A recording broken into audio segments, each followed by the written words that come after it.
আরে, তোমার এখনো চকলেট খাওয়া শেষ হলো না? না আপু ভাই। তাহলে আমারও চকলেটটা না আগে আগে খাওয়া উচিত হয়নি। কিট্টুন্নি, তুমি তোমার অর্ধেক চকলেট আমাকে দিতে পারবে? না, আমি কিছুতেই দেব না।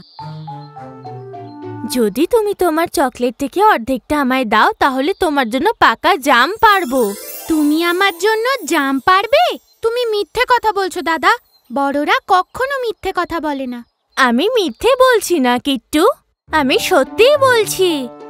না, আমি একদম বিশ্বাস করি না। ঠিক আছে, তাহলে চলো আমার সাথে।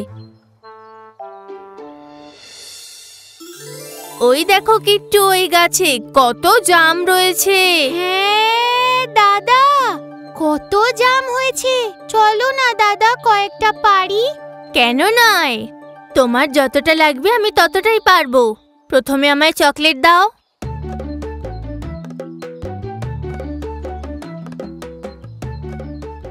ওই দেখো কিট্টু, মিঠু, জাম গাছের মধ্যে মিঠু। হ্যাঁ দাদা, কি সুন্দর তোতা পাখিটা। বাহ বাহ, চলো না দাদা আমরা ওকে ধরি।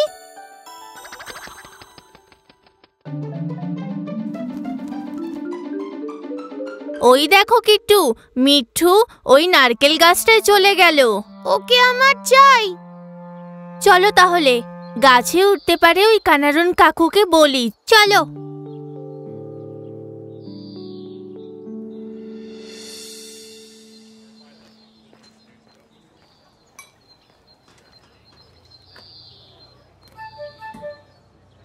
বলো কি হয়েছে? বলছিলাম তুমি আমাদের জন্য মিঠুকে ধরতে পারবে? একটা তোতা? কিন্তু তোমাদের জন্য আমি কোত্থেকে গিয়ে তোতা নিয়ে আসতে পারি বলো দেখি? ও ওইদিকে আছে মিঠু, তুমি কি আমাদের সাথে যাবে? আচ্ছা, তাহলে চলো। কিন্তু কোথায় যেতে হবে?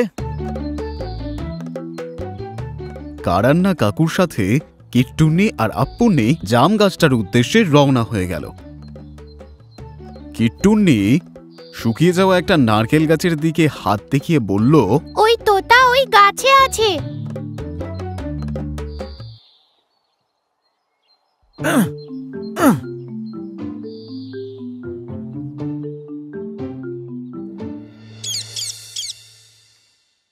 এই নাও তোমাদের তোতা।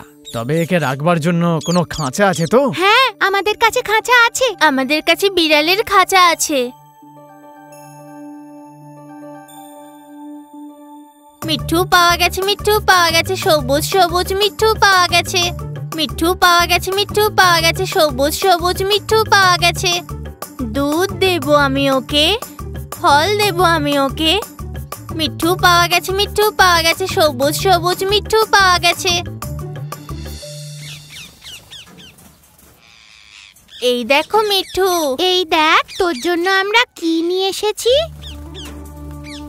দেখো দাদা, এই তোতা কত খুশি আমাদের কাছে। ওর নিশ্চয়ই খাঁচাটা খুব ভালো লেগেছে। হ্যাঁ সত্যি, দেখে তো মিঠুকে খুশি লাগছে।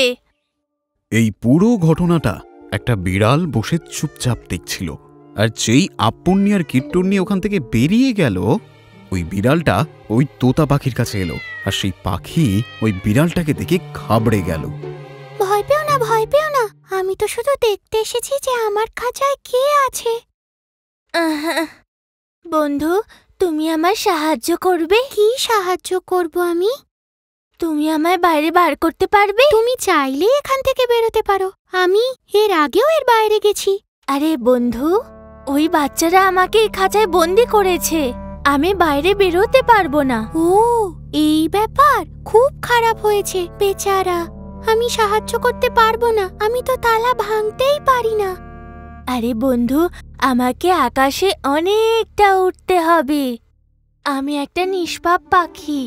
আমার তো জমিতে ধান খাওয়ার ইচ্ছা, পাকা জাম খাওয়ার ইচ্ছা। আমার নিজের ঘর বানিয়ে ওখানে থাকা উচিত। আমি আমার পাখা ছড়িয়ে কিভাবে উঠতে পারবো? আমি এই সুন্দর জগৎ কিভাবে দেখবো?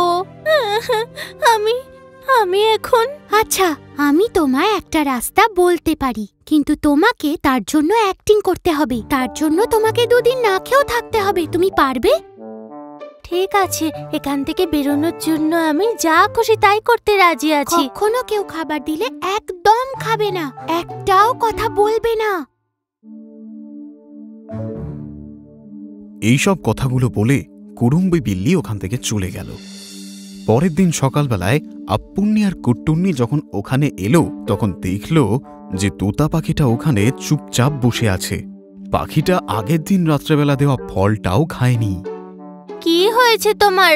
তোমার খিদে পায়নি নাকি তোমার এই খাবারটা পছন্দ হয়নি? ঠিক আছে, অন্য কিছু দিচ্ছি। আপ্পু ভাই, এই তোতা কেন কিছু খাচ্ছে না? না রে কিট্টু, ওর হয়তো এটা ঠিক লাগছে না।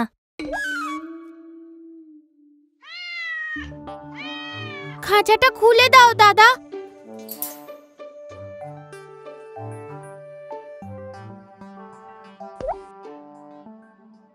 আরে কিট্টু, আমাদের মিঠু। পাখিটাকে উড়ে যেতে দেখে আপ্পুন্নি আর কিট্টুন্নি চমকে গেল পুরো। কিট্টুন্নি কাঁদতে লাগলো। আপ্পুন্নি কিট্টুন্নিকে বুঝিয়ে বলল, আরে আমাদের তোতা তো উড়ে গেল। আরে আরে ছেড়ে দে রে কিট্টু, ও বাইরে হয়তো বেশি খুশি থাকে, ওকে যেতে দে।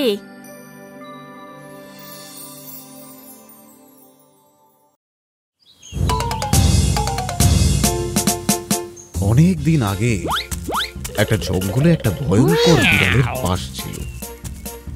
বিড়ালটা অবলা ইঁদুরদের খেয়ে ফেলে নিজের পেট ভরত।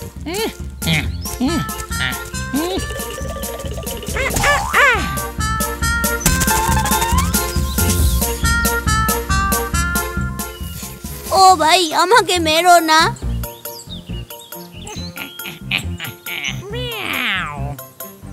দেখো, তোমাকে আমি মোটেই মারবো না, বরং না মেরে জ্যান্ত চিবিয়ে খাবো।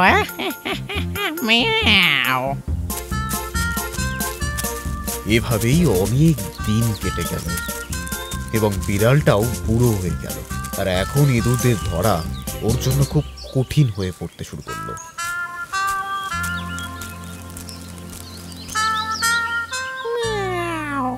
এভাবে চলতে থাকলে আমাকে তো উপোস করে মরতে হবে, কিন্তু যদি শিকার করি তাহলেও তো মোক্ষম চাল চলতে হবে। এই তো পেয়ে গেছি, এটাই করতে হবে। এবার সেই বিড়ালটা ইঁদুরকে ধরার জন্য সন্ন্যাসী হয়ে একটা পাথরের ওপর বসে মন্ত্র জপ করতে শুরু করলো।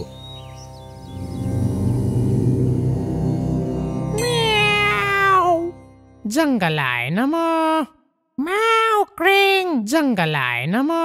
এই আওয়াজটা কোথা থেকে আসছে? বন্ধুরা, আমাদের এই গুহা থেকে একটু দূরে একটা বিড়াল সাধু সেজে বসে আছে। ও, তাহলে কি আমাদের মেরে দেবে? একটা পাথরের ওপর চোখ বন্ধ করে বসে কিছু একটা বিড়বিড় করছে। তাহলে তো আমাদের ওই সন্ন্যাসী বিড়ালের ওপর নজর রাখা উচিত। তখনই নিরীহ ইঁদুরগুলো গর্ত থেকে বেরিয়ে এসে ওই সন্ন্যাসী বিড়ালকে দেখতে হাজির হলো বিড়ালটির সামনে।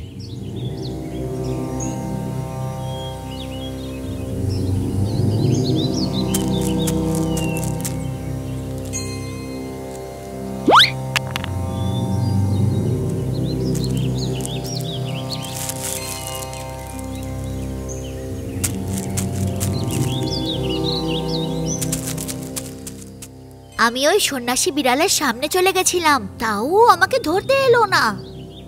দাঁড়াও, একবার আমি গিয়ে দেখে আসছি।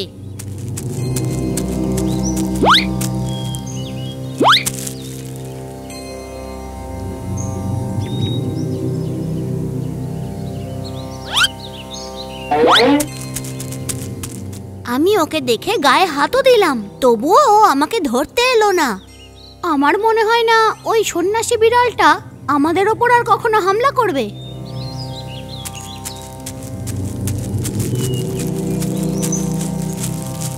ম্যাও ক্রিং, জঙ্গলায় নমো, মিয়াও। ম্যাও ক্রিম জঙ্গলায় নমো। আমার কথা তোমরা মন দিয়ে শোনো। আজ থেকে আমি আর কখনো ইঁদুর মারব না, বরং তোমাদের আমি রক্ষা করতে এখানে এসে গেছি। আর তোমাদের উপর আছে আমার আশীর্বাদ। আমি আগে অনেক ইঁদুর মেরেছিলাম। আমি সেই পাপেরই প্রায়শ্চিত্ত করতে এখন সন্ন্যাস নিয়েছি। আমার উদ্দেশ্য এই জঙ্গলে এখন শান্তি প্রতিষ্ঠা করা। এখন তোমরা সবাই একে একে এদিকে এসো আর এসে আশীর্বাদ নাও। ম্যাও ক্রিম জঙ্গলায় নমঃ। এরপর একদিন সব ইঁদুরেরা মিলে ওই সন্ন্যাসী বিড়ালের আশীর্বাদ নিতে যাবে বলে নিজেরা ঠিক করলো।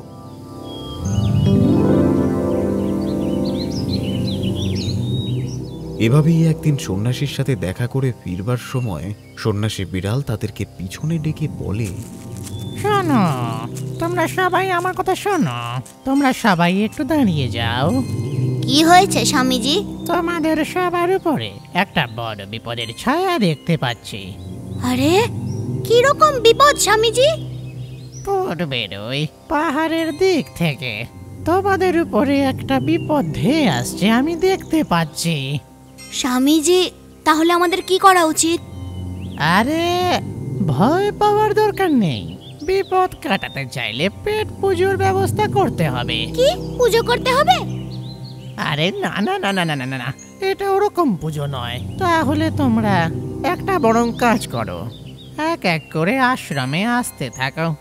তাহলে আর কখনো বিপদকে ভয় পাওয়ার দরকার পড়বে না, বুঝেছো? আর তারপর নির্ভয় থাকবে তোমরা। স্বামীজি ধন্যবাদ, আপনি খুব দয়ালু। আমরা সব ইঁদুর এক এক করে আপনার আশ্রমে চলে যাব।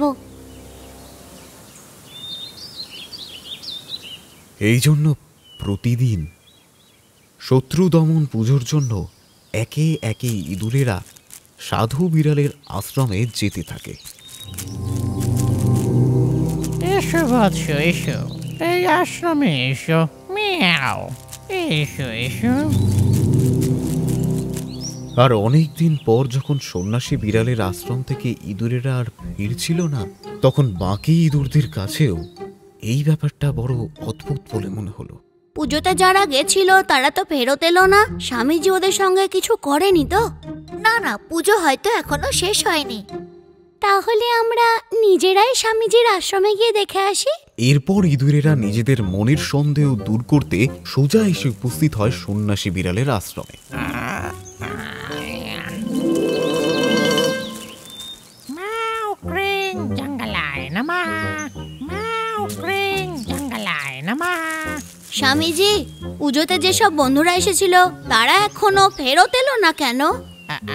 আশ্রমে যারা এসেছিল তারা সবাই বিপদকে হার মানাতে একসাথে মন দিয়েছে পুজোয়। ওরা শিগগিরই ফিরে আসবে, তোমরা চিন্তা করো না একদম।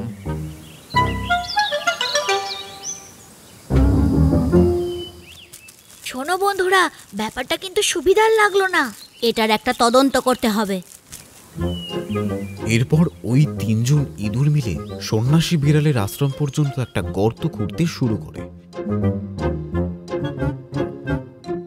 তারপর ওই তিনজন ইঁদুর আস্তে আস্তে আশ্রমের ভেতরে ঢুকে গেল, কিন্তু সেখানকার পরিস্থিতি দেখে তারা থ হয়ে গেল। এ মা, এগুলো তো আমাদের বন্ধুরা। ওই সন্ন্যাসী বিড়াল আমাদেরকে ঠকিয়েছে। ও আমাদের বন্ধুগুলোকে মেরে ফেলেছে। এবার আমাদের ওকে একটা শিক্ষা দিতেই হবে। সন্ন্যাসী বিড়ালকে শিক্ষা দিতে চার বন্ধু মিলে একটা বুদ্ধি আটে, আর এরপর নিজেরা একটা সলিড প্ল্যান তৈরি করে। আর তারপরের দিন দুটো ইঁদুর মিলে সন্ন্যাসী বিড়ালের আশ্রমে গিয়ে হাজির হয়। স্বামীজি, আমরা আমাদের সন্তানদের আপনার হাতে পূজার জন্য তুলে দিতে এসেছি। আপনার এই ছোট ছোট বাচ্চাদের জন্য পূজা করা উচিত স্বামীজি। আমার এত ভালো সময় এলো, তোমরা নিজেই এসেছো আমার হাতে তুলে দিতে। কার সময় স্বামীজি? না না না না না, আমি আমার কথা বলছি না। তোমাদের ভালো সময়ের কথাই বলছিলাম, আসলে আমার জিভ পিছলে গিয়েছিল আর কি। ও, এদের তো শত্রুর দোষ লেগেছে। চিন্তা করো না, এরা সুস্থ হয়ে যাবে। মিয়াও।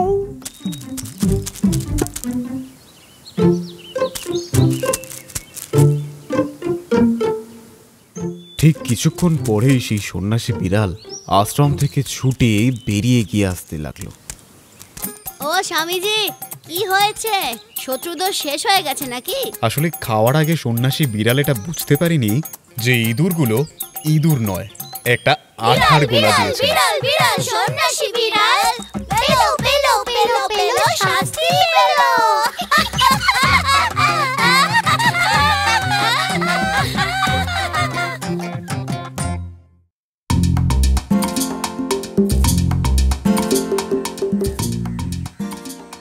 অনেক সময় আগে কিঙ্কিনি নামে একটা নদী ছিল। নদীটা ভীষণ সুন্দর দেখতে ছিল, আর ওই নদীর আশেপাশে অনেক গাছপালাও ছিল। আর সেই গাছপালাগুলোর মধ্যে একটা খুব সুন্দর আর বড় ডুমুর গাছ ছিল। সেই গাছে অনেক ডুমুর ফল ফলত, আর সেই গাছে দুটো বন্ধুও থাকতো, বালেন এবং কাঠবিড়ালি। এই পাকাটা আমার। আচ্ছা ঠিক আছে, তাহলে তুই খা এটা। বাহ, এই ডুমুরগুলো কি সুন্দর মিষ্টি তো। এই ডুমুরগুলো খুব মিষ্টি। আমিও পেয়েছি। দারুণ। সত্যি বলতে ডুমুরগুলো এত মিষ্টি যে আমিও অনেকগুলো খেয়ে ফেলেছি।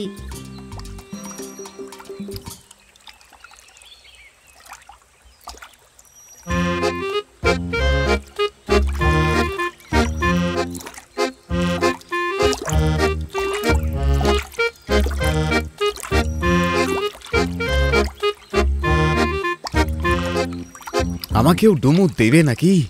খুব খিদে পেয়েছে। হ্যাঁ, কুমির আবার ফল খায় নাকি? কেন, কুমির ফল খেতে পারে না বুঝি?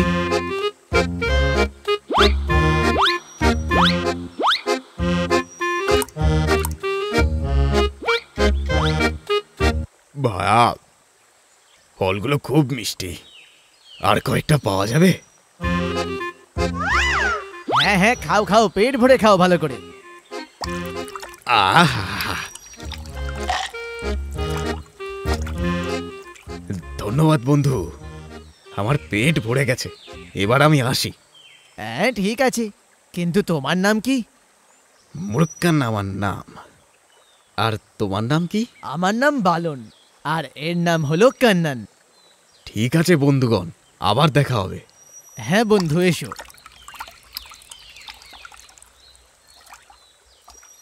কুমির? ও আচ্ছা, তুই কি ওকে চিনিস? আচ্ছা, ওর সঙ্গে বন্ধুত্ব করা কি ঠিক হবে? তুই এরকম বলছিস কেন? এই কুমিরটা খুব ভালো। বেচারা, ও হলো একটা কুমির, আর ও সুযোগ পেলেই সবাইকে খেয়ে ফেলতে পারে, বুঝলি তুই? ও আমাদের দুজনকেও খেয়ে ফেলবে। আমাদের ওর থেকে দূরে থাকা উচিত।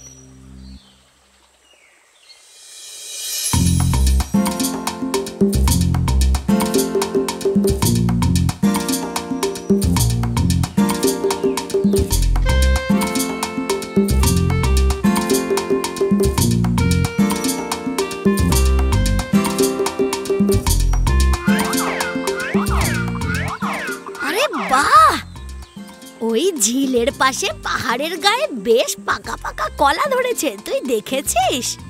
এই কোথায় হয়েছে? আরে ওই পাহাড়ের গায়ে, চল না আমরা ওখানে যাই। ও না না না, আমি যাব না, তুই গিয়ে খেয়ে আয়। আমি তো তোকে নিয়ে যাওয়ার জন্য এসেছি, আর তুই? না, বরং তুই যা, আমি আমার একটা বন্ধুর জন্য অপেক্ষা করছি। ও নিশ্চয়ই ওই কুমিরটার জন্য। হ্যাঁ, কি হয়েছে কি তাতে? যখন তুই নতুন বন্ধু পেলি, এই পুরনো বন্ধুটাকে এত সহজে ভুলে গেলি, তাই না বল? না, মোটেই নয় সেটা। ঠিক আছে, আমি চললাম তাহলে। কিঙ্গিনী নদীর ঠিক উল্টো পারে একটা কুমির বাস করত, যার নাম ছিল মুরকান। সেও সেই ডুমুরের স্বাদটা জানত, সে ডুমুর খেতে খুব ভালোবাসত, আর সেই ডুমুর খেতে সেই কুমিরটা রোজ সাঁতার কেটে আসতো। ওই কুমিরটা তো এখনো এসে পৌঁছলো না, এখানে আর কতক্ষণ বসে থাকবো?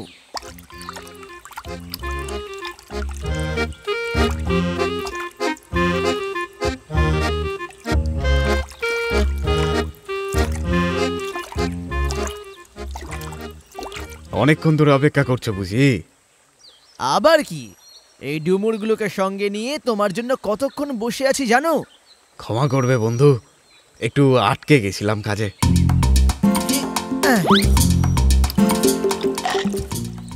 ভাই কি মিষ্টি! আরে খাও খাও, তোমার জন্য অনেক আছে।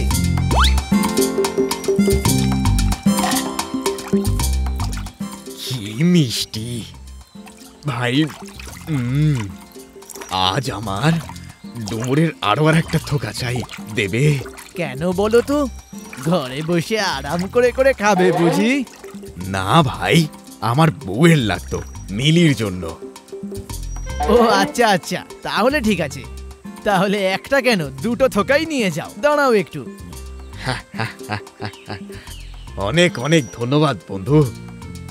তখন সেই বাঁদর ডুমুরগুলোর দুটি থোকা কুমিরটিকে দিয়ে দিল। মুরগান সেই ডুমুরগুলোকে নিয়ে নদীতে সাঁতার কাটতে কাটতে বাড়ির দিকে এগিয়ে গেল।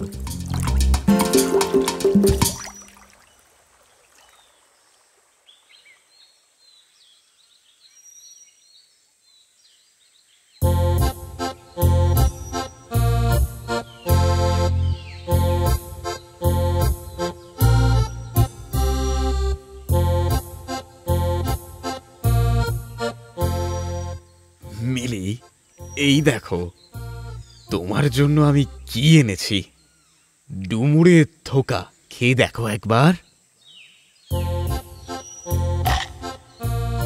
এই ফলগুলো কি মিষ্টি, তাই না? আমাকে আমার একটা বন্ধু দিয়েছে, ওয়ালান। ওয়ালান বাঁদর। বাঁদরটা সারাক্ষণ এই ডুমুরটাই খায়। হ্যাঁ, এই ফলগুলোই যদি এত মিষ্টি হয়, তাহলে যে বাঁদরটা রোজ দিন এগুলো খায় তার হৃৎপিণ্ডটা কত মিষ্টি হবে? ওটা এত মিষ্টি হবে যেন মধু। মিলি, ওটা আমার বন্ধু হয়, এই কারণেই ও আমাকে এতগুলো ডুমুর পেড়ে দিয়েছে। সে সব ঠিক আছে, কিন্তু আমার ওই বাঁদরটার হৃৎপিণ্ড চাই। কিন্তু এটা আমি কি করে করবো মিলি? ও, তাহলে তুমি তোমার বউকে এরকম ভাবে বলবে? যাও, আমি তোমার সঙ্গে কথা বলবো না। মুরগান মিলির কথাগুলো শুনে খুব কষ্ট পেয়ে ওই গাছের দিকেই এগিয়ে চলল। বাঁদর কি এখানে নিয়ে আসতে কিছু একটা ফোন দিয়ে আটতে হবে আমায়।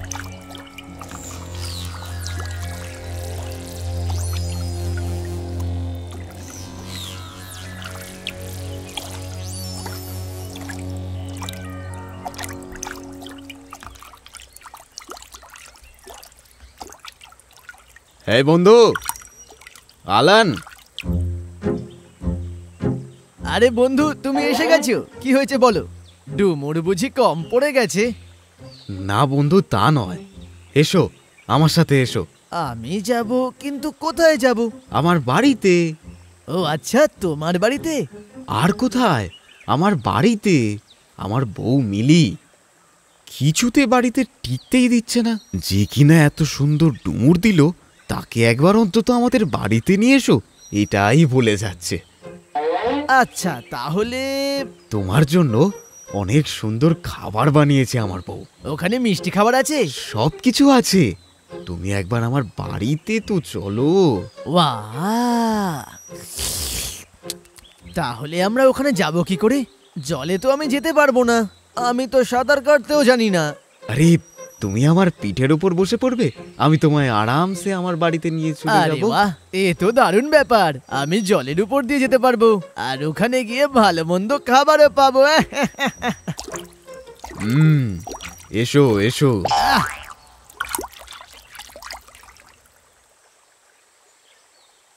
তারপর মুরগান বাঁদর বন্ধুটিকে নিজের পিঠের ওপর বসালো আর তারপর নিজের বাড়ির দিকে চলতে শুরু করলো। যখন মুরগান নদীর মাঝে এসে পৌঁছালো তখন ও বাঁদরটিকে তার নিজের মনের কথাটা বলে দিল। শোন রে বাঁদর, আজ তুই কোনো খাবার পাবি না, তুই আজকে আমাদের খাবার। আরে তুমি এগুলো কি বলছো ভাই?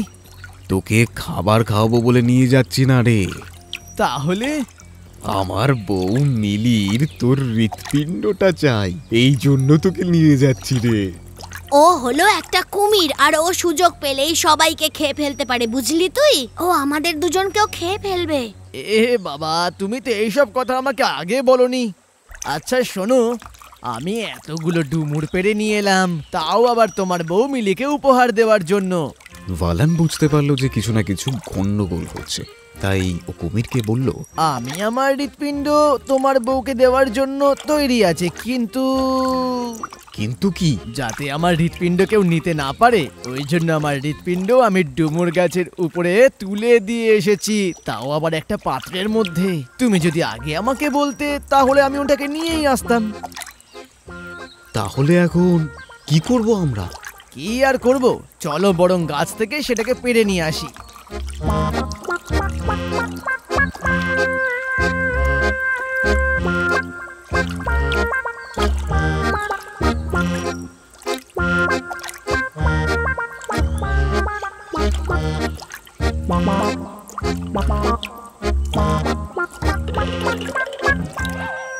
আরে ও দুষ্টু কুমির, তুমি মোটেই আমার বন্ধু নও, তুমি হলে আমার শত্রু।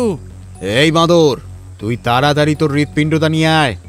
তুমি একটা বোকার হদ্দ, হৃৎপিণ্ড ছাড়া কেউ কি কখনো বাঁচতে পারে? আর তাছাড়া হৃৎপিণ্ডকে কেউ কখনো কোনো জায়গায় বার করে রাখতে পারে? হ্যাঁ, আরে ভাইয়া, তুমি বুঝতে পারছো না। তোমাকে আর কিচ্ছু বলতে হবে না, আজকের পর থেকে তুমি কখনো এখানে আসবে না, আর আমিও তোমাকে ডুমুর খাওয়াবো না। তুমি একটা বিশ্বাসঘাতক, বুঝতে পেরেছো? বেরিয়ে যাও।